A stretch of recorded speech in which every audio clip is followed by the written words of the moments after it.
열나흘째 되는 날 밤에 우리가 아드리아 바다에서 이리저리 쫓겨가다가 자정쯤 되어 사공들이 어느 육지에 가까워지는 줄로 짐작하고 물을 재어보니 20길이 되고 조금 가다가 다시 재니 15길이라.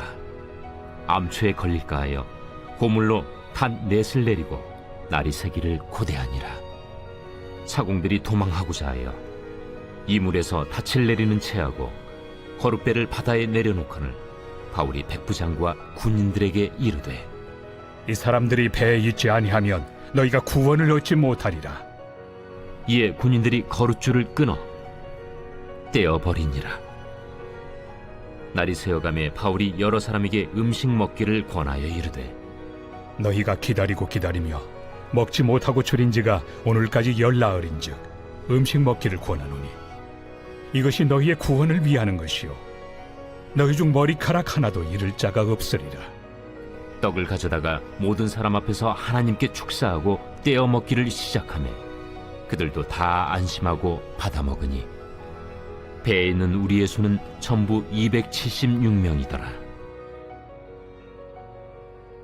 배부르게 먹고 밀을 바다에 버려 배를 가볍게 하였더니 날이 새매 어느 땅인지 알지 못하나 경사진 해안으로 된 항만이 눈에 띄거늘 배를 거기에 들여다 댈 수 있는가 의논한 후 닻을 끊어 바다에 버리는 동시에 키를 풀어 늦추고 돛을 달고 바람에 맞추어 해안을 향하여 들어가다가 두 물이 합하여 흐르는 곳을 만나 배를 걸매 이 물은 부딪혀 움직일 수 없이 붙고 고물은 큰 물결에 깨어져 가니 군인들은 죄수가 헤엄쳐서 도망할까 하여 그들을 죽이는 것이 좋다 하였으나 백부장이 바울을 구원하려 하여 그들의 뜻을 막고 헤엄칠 줄 아는 사람들을 명하여 물에 뛰어내려 먼저 육지에 나가게 하고 그 남은 사람들은 널조각 혹은 배 물건에 의지하여 나가게 하니 마침내 사람들이 다 상륙하여 구조되니라. 안녕하세요. 행복한 아침 묵상으로 인사를 드립니다. 여러분들은 살아가면서 누군가에게 힘이 되어주는 사람인가요? 아니면 힘을 빼앗는 사람인가요? 저는 여러분들에게 힘이 되어주는 사람이 되어주고 싶습니다.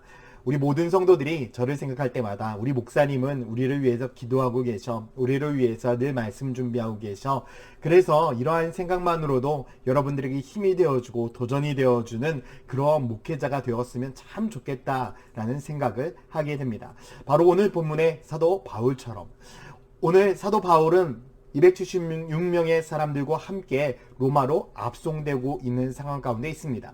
그런 상황 가운데 속에서 유라굴라라는 광풍을 만나게 되죠. 모두가 다 죽을 수밖에 없는 이런 상황 가운데 빠져 있는데 주님께서 사도 바울에게 어떠한 마음을 주시나요? 너희들은 절대 죽지 않을 것이다. 24절 말씀에 보면 바울아 두려워하지 말라. 내가 가이사 앞에 서야 하겠고 또 하나님께서 너와 함께 항해하는 자를 다 내게 주셨다 하였으니 그러므로 여분이 안심하라. 나는 내게 말씀하신 그대로 되리라고 하나님을 믿노라 라고 고백을 하고 있습니다. 사도 바울은 반드시 가이사랴 앞에 서게 될 것이다. 반드시 왕 앞에 서서 하나님의 말씀을 증거하게 될 것이다 라고 무엇을 하고 있는 것입니까? 하나님이 선포를 하셨습니다. 그리고 그 말씀을 사도 바울은 굳건히 믿는다라고 이야기를 하면서 그 앞에 있는 276명의 사람들에게 희망을 전해주고 있습니다. 아마 상황 가운데 속에서 보면 어땠을까요? 힘이 되지 않았을 수도 있습니다. 말이 되지 않았을 수도 있습니다. 지금 상황은 바람이 불고 정말 이 배가 한치 앞도 모르는 그러한 상황 가운데 있었을 것입니다. 아마 그래서 어떠한 사람들은 사도 바울의 말이 희망이 되어주고 힘이 될 수도 있지만 어떤 사람들은 말도 안 되는 소리 하지 말라고 그 바울을 뿌리치면서 어떻게 했습니까? 암초에 걸리기만을 바라고 있었고 암초에 걸리면 탈출하려고 준비까지 하고 있었죠. 29절에 보면 암초에 걸릴까요? 고물로 단 넷을 내리고 날이 새기를 고대하니라. 이렇게 또 어떻게 하면 빨리 목숨을 살릴 수 있을까? 도망갈 수 있을까? 기회를 보고 있는 사람들도 있었습니다. 그러나 바울은 누구를 믿었습니까? 하나님을 믿었습니다. 그래서 34절에 보면 이렇게 말씀합니다. 음식 먹기를 권하노니 이것이 너희의 구원을 위하는 것이요 너희 중 머리카락 하나도 잃을 자가 없으리라.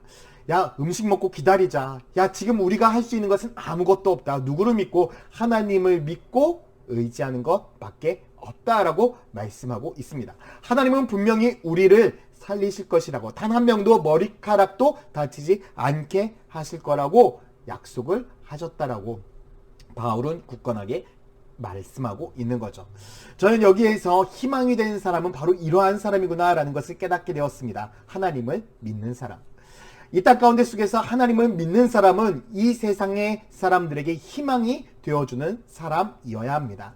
왜 그렇습니까? 바로 주님이 우리들의 인생에 희망이 되어주셨기 때문이죠. 죽을 수밖에 없었던 우리들의 인생 가운데 참된 희망으로 오신 분이 바로 예수 그리스도이십니다. 그분이 우리들의 인생 가운데 속에서 희망이 되셨고 우리를 살려주셨기 때문에 우리 또한도 이 세상 누군가에게 바로 희망이 되는 삶을 살아야 한다는 것입니다.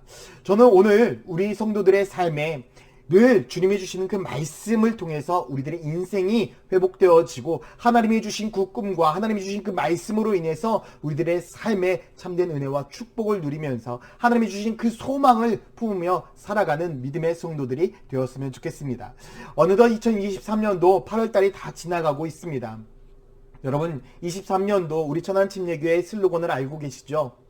새로운 축복의 시작, 축복을 더하라.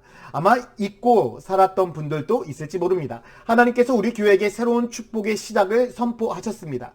그런데 어떠한 분들은 아직도 새로운 축복이 시작되지 않았다라고 여기는 분들도 있을지 모릅니다. 나의 인생 가운데 축복이 더해지지 않았다라고 생각하는 분들도 있을지 모릅니다. 그러나 여러분, 아직 끝나지 않았습니다. 주님께서 끝이라고 할 때까지는 끝이 아닌 것입니다. 주님께서 우리들의 인생 가운데 새로운 축복을 반드시 선포하시고 시작하게 하실 것입니다. 그렇기 때문에 우리는 끝까지 주님을 믿고 주님의 말씀에 의지하면서 주님을 따르는 거룩한 삶을 살아야 하는 것입니다. 사도 바울이 주님의 말씀을 믿고 주님을 따랐을 그때에 그 믿음을 통해서 하나님의 역사가 일어났던 것처럼 우리들의 인생도 새로운 축복의 시작을 선포하신 하나님을 믿고 나아간다면, 그 말씀에 순종한다면 우리들의 인생은 반드시 새로운 축복이 시작될 것입니다. 사랑하는 성도 여러분, 하나님이 여러분들의 삶에 놀라운 은혜를 주실 것입니다. 여러분들의 삶에 새로운 축복을 선포하십니다. 새로운 은혜를 더하실 것입니다. 새로운 축복을 더하실 것입니다. 그 하나님의 은혜를 잊지 마시고 오늘 하루도 다른 모든 사람들에게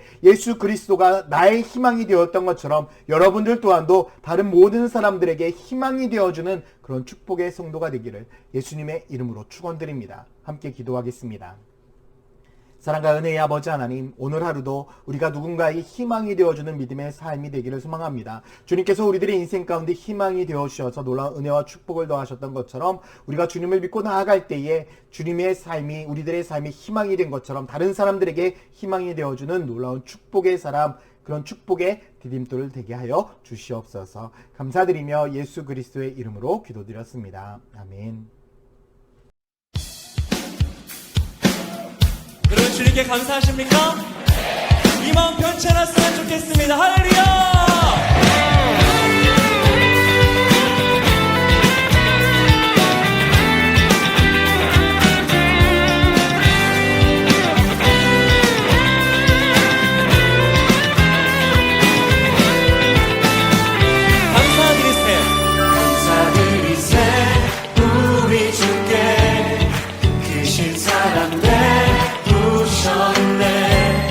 찬양 드리세 어린 양께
모든 민족들 주 찬양하리